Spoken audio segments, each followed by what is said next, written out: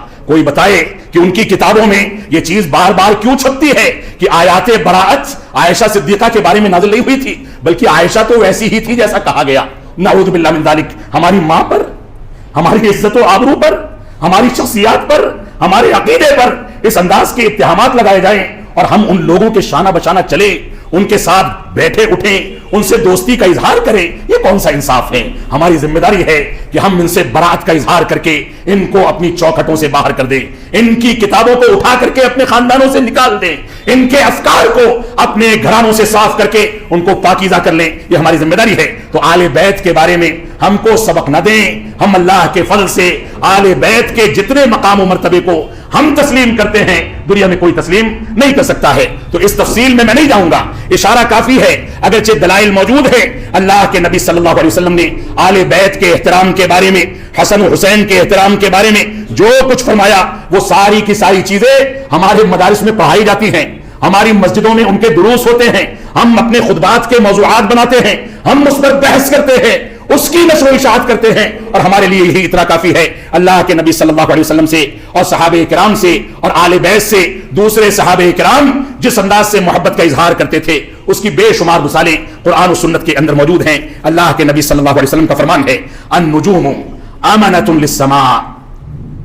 فاذا ذهبت النجوم اتى السماء ما توعد وانا امانۃ لاصحابي فاذا ذهبت اتى اصحابي ما يوعدون واصحابي امانۃ لامتی فاذا ذهب اصحابي اتى امتی ما يوعدون. صحیح مسلم کی روایت ہے. اللہ کے نبی صلی اللہ علیہ وسلم نے ارشاد فرمایا کہ ستارے جو ہیں یہ آسمان کے لیے تحفظ کا ذریعہ بنائے گئے. جب یہ ستارے چلے جائیں گے تو آسمان پر وہ کچھ نازل ہوگا جس کا وعدہ کیا گیا, یعنی آسمان پھٹ جائے گا, آسمان پھٹ جائے گا. اور اس کے بعد فرمایا وانا امانۃ لاصحابی, اور میں اپنے ساتھیوں کے لیے امین ہوں, ان کی حفاظت کرنے والا ہوں, اپنے ساتھیوں کا امانت دار ہوں. جب میں چلا جاؤں گا تو میرے ساتھیوں پر وہ کچھ نازل ہوگا جس کا وعدہ کیا گیا ہے, یعنی میرے جانے کے بعد میرے ساتھیوں کو کچھ مشکلات اور دشواریوں کا سامنا کرنا پڑے گا. بدعات و خرافات جنم لینے لگیں گی, زکوٰۃ کے انکاری پیدا ہو جائیں گے, خلافت کے بارے میں کچھ لوگ اختلاف کریں گے, لیکن جیسے جیسے زمانہ گزرے گا ویسے ویسے ان چیزوں کو حل کر لیا جائے گا. اللہ کے نبی صلی اللہ علیہ وسلم کی ایک حدیث آئے گی اور مسائل حل کر دیے جائیں گے, لیکن دور گزرتے گزرتے فتنے بڑھتے جائیں گے اور مختلف انداز کی سرکشیاں سر اٹھانے لگیں گی اور غلط انداز کے لوگ جنم لینے لگیں گے. اور اس کے بعد فرمایا وَأَصْحَابِي أَمَنَةٌ لِأُمَّتِي, اور میرے ساتھی میری امت کے لیے محافظ ہیں, اس کے امین ہیں. جب میرے ساتھیوں کا دور ختم ہو جائے گا تو سن لو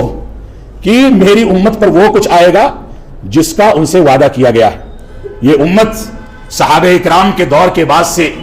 جن مسائل سے جوجھتی چلی آ رہی ہے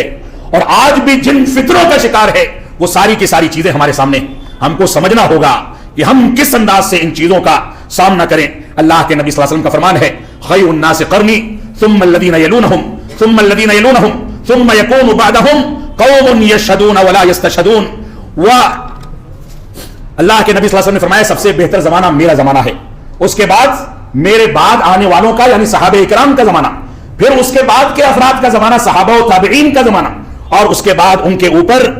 گواہی کے لیے طلب کیے گئے بغیر گواہی دیے ہوئے لوگ آئیں گے اور وہ لوگ خیانت کریں گے اور اسی طریقے سے امانت میں خیانت کریں گے اور نظریں مانیں گے لیکن نظر کو پورا نہیں کریں گے, دین کے نام پر گورکھ دھندے چلائیں گے اور ان کے اندر موٹاپا ظاہر ہو جائے گا, ان کے اندر موٹاپا ظاہر ہو جائے گا. یہ صحیح بخاری اور صحیح مسلم کی روایت ہے, میں تفصیل میں نہیں جانا چاہتا. اسی طریقے سے اللہ کے نبی صلی اللہ علیہ وسلم نے ارشاد فرمایا, یہ بھی متفق علیہ روایت ہے, صحیح بخاری صحیح مسلم میں موجود ہے, یاتی علی الناس زمان یغزو فیہ فئام من الناس فیقولون, لوگوں پر ایک ایسا زمانہ آئے گا جس میں میرے لوگوں کی ایک ٹولی جنگ کرے گی,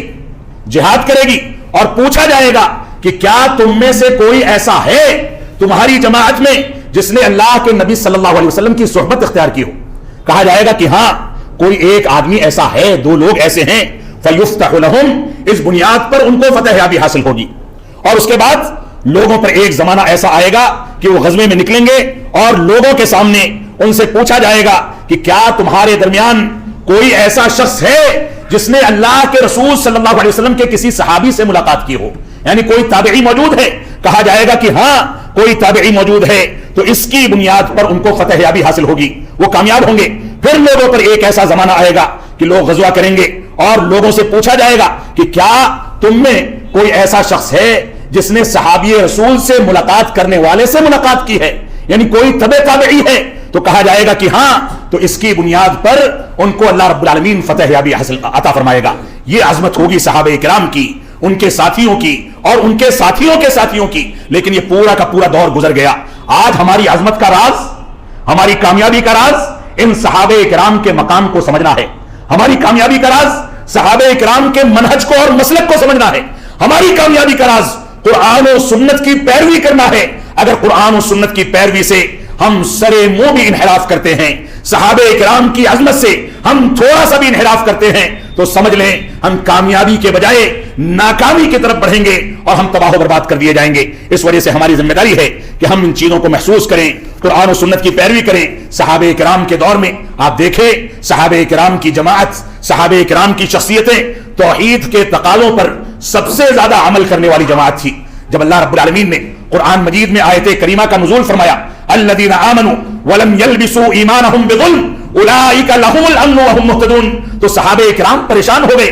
پریشانی کے عالم میں اللہ کے نبی صلی اللہ علیہ وسلم سے کہتے ہیں, اینا لا یظلم نفسہ یا رسول اللہ, اے اللہ کے نبی صلی اللہ علیہ وسلم ہم میں سے کون ایسا ہے جو اپنے نفس پر ظلم نہیں کرتا. تو اللہ کے نبی صلی اللہ علیہ وسلم فرمایا, کیا تم نے سورہ لقمان کی وہ آیت ان الشرک لظلم عظیم اس کو نہیں پڑھا ہے؟ یہاں ظلم سے مراد شرک ہے. تو صحابہ کرام توحید کے تقاضوں پر اور شرکیات سے بچ کر کے چلنے والی تنہا وہ جماعت تھی جو سب سے زیادہ اس کا اہتمام کرنے والی تھی. اس وجہ سے ان کی عظمت کا تذکرہ قرآن و سنت کے اندر آتا ہے. محبت رسول کے تقاضوں پر سب سے زیادہ کھڑے اترنے والے یہی صحابہ کرام تھے. رسول اکرم صلی اللہ علیہ وسلم کی جانب کسی بات کی نسبت کرنی ہو تو روایت بالمعنی کے جائز ہونے کے باوجود الفاظ میں یقین حاصل کرنے کے بعد وہ روایت کو نقل کرتے تھے. سب سے زیادہ محتاط تھے. کسی نے ابو بکر صدیق اور دوسرے صحابہ کرام جن لوگوں نے روایتیں کم نقل کی ہیں ان سے سوال کیا کہ آپ تو ساتھ میں بیٹھتے اٹھتے ہیں, اتنی کم حدیثیں نقل کیوں کرتے ہیں؟